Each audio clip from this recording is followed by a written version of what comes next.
Yeah, pretty much. Except we drove around in a van solving mysteries.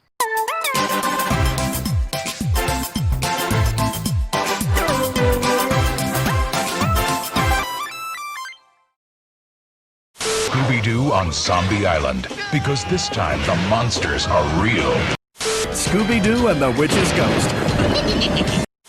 Scooby-Doo and the Alien Invaders, coming fall 2000. Scooby-Doo and the Cyber Chase. Boys and girls of every age, wouldn't you like to see me talk about Halloween specials? Well, it's officially October, the month of ghouls, ghosts and gremlins of every kind, and nothing says Halloween quite like those meddling kids and their dumb dog. Of course, I'm talking about the great Dane himself, Mr. Scoobert Scooby-Doo. Throughout the years, this franchise has managed to entertain a plethora of kids, teens and adults, lasting multiple incarnations. There's no doubt that this has always been and continues to be Hanna-Barbera's cash cow, having crossovers with the likes of Kiss, the WWE, and even Bobby Flay. Who? But anyway, there are a few shows that are considered some of the franchise's highest points, such as A Pup Named Scooby-Doo and Mystery Incorporated. But by far one of the most tonally different from every other incarnation would have to be its string of straight-to-DVD films, an era of this franchise that has been getting a lot more attention as of late. One that stands out as an attempt to change up a formula which at that point became synonymous with the brand itself. This era is encapsulated in the films Zombie Island, Witch's Ghost, Alien Invaders, and Cyber Chase, and that's what I'll be looking at today, taking a close look at what makes these films so special. So without any further interruption, welcome to the best era of Scooby.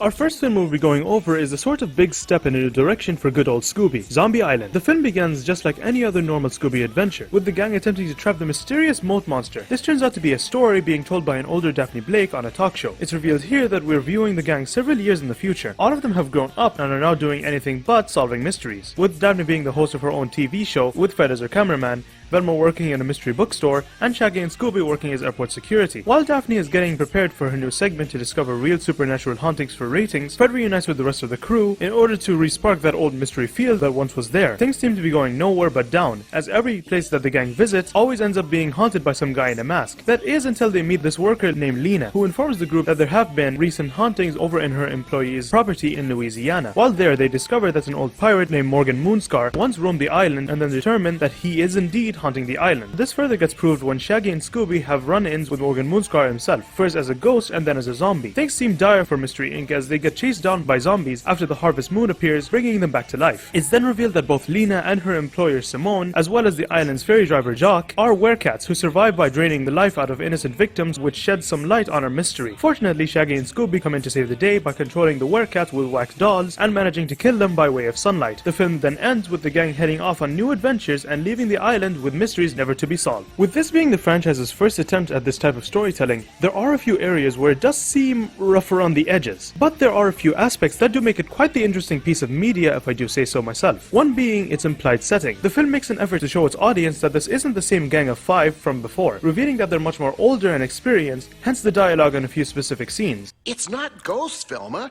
It's just guys in masks, and they're probably after the pirate's treasure.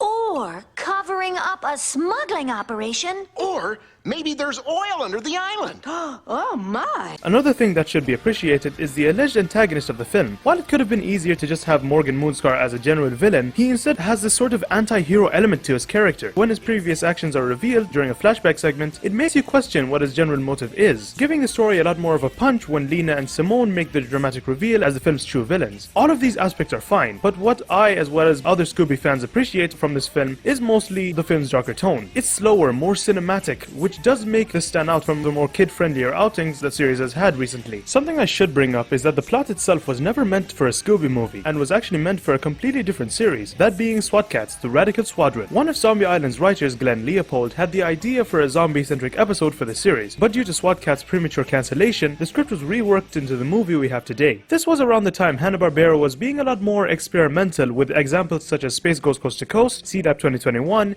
and Harvey Birdman Attorney at Law. It does make Zombie Island a lot more influential than people give it credit for. This type of supernatural theme would continue for the next few films, starting with The Witch's Ghost released a year later.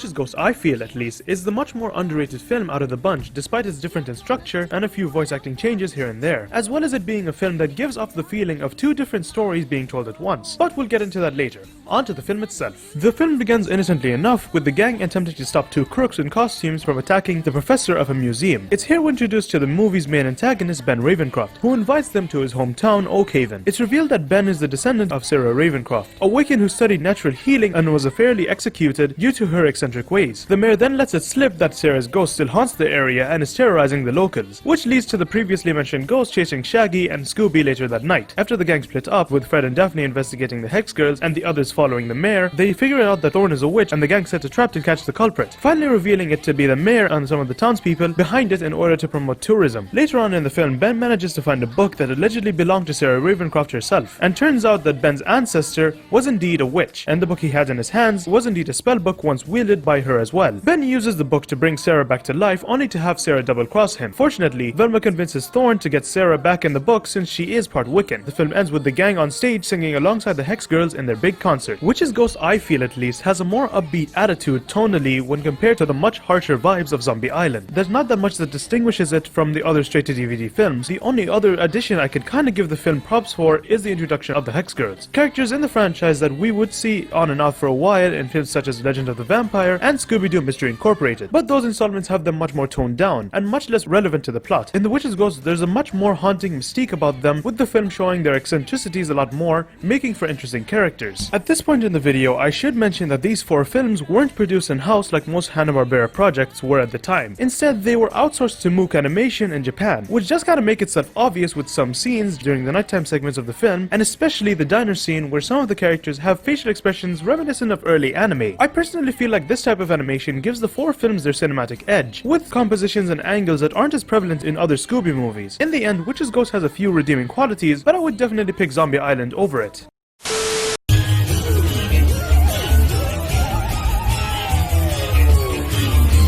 Released a year later was the era's third entry titled Scooby-Doo Alien Invaders. Does the film hold well against the previous two? Well, let's find out, shall we? The film begins with the crew driving through Roswell, New Mexico, when all of a sudden, this big alien spaceship shows up, blinding the gang and wrecking the van, leaving them stranded. While Fred, Daphne and Velma go off to a town, Scooby and Shaggy are chased by aliens to a local diner. There they describe what was pursuing them. Unfortunately, no one in the diner believes them except an individual named Lester, who claims the aliens experimented on him. After he tells them that he has pictures but turns out to be paintings, the gang stays over at his place for the night. While everyone was asleep, Shaggy and Scooby become abducted by aliens and almost get experimented on, but escape with their lives. They become woken up by a landscape photographer by the name of Crystal and her dog Amber, who give them a ride back to the diner. Fred, Daphne and Velma investigate the Self building, while Shaggy and Scooby go off to find a jackalope with Crystal and Amber. While there, they come across a cave which has gold hidden inside it. It's revealed here that the three Self workers were profiting off the gold in the mine, and were using alien costumes and an inconspicuous helicopter to do it all. When it seems like Scooby and Shaggy are about to get the snot kicked out of them, Crystal and Amber quickly transform into their true alien forms and scare off the convicts. The pair confess their secret to the rest of the gang and go their separate ways. The film then ends with the mystery machine fixed and the group heading off on their next adventure. I have to say, out of all the Scooby movies covered so far, this has to be the most visually appealing, especially with the designs of the aliens. Rather than just have a generic look, they have an appearance that absolutely screams out of this world. It really makes the film have a unique identity, but there are a few faults I can easily point out. One being the culprit is almost too on the nose, since the writing doesn't help convey a good mystery. But with that said, I feel like this film is ranked higher for me because it's the only one to have a significant arc for its main characters. Of course, I'm talking about the romance arc for Scooby and Shaggy, as they find some love interest in the form of Crystal and Amber. Throughout the film, we see these two grow more confidence and assurance, which does add entertainment value to the film. While there are a few bad aspects, the film is pretty solid and is worthy of being a part of this era.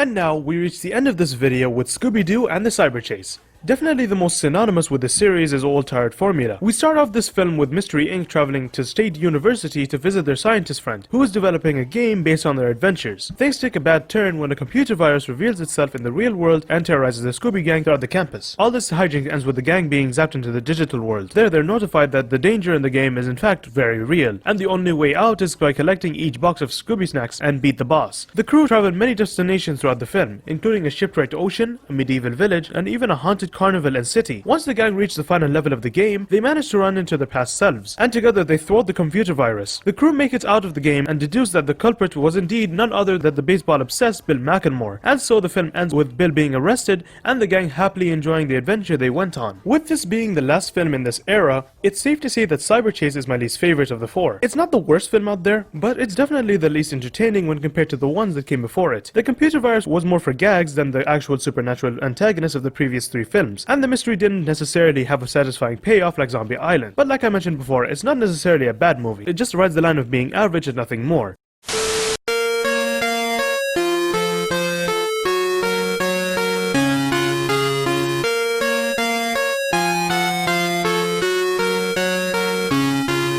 Overall, I personally feel like these films deserve to be remembered as some of the best the Scooby franchise has to offer, because they represent an era in its long history where the franchise attempted to do something different and distance itself from its previously established formula, and that, to me at least, makes it all the more special. But what are you guys' thoughts on these films? Let me know in the comments down below. I'm always open to sharing opinions. Anyways, don't forget to follow me on Twitter at GeekTunes, join my Discord server to hang out with me and other cartoon fans, and to also stay updated on new videos. Have a great day, and I'll see you all in the next one.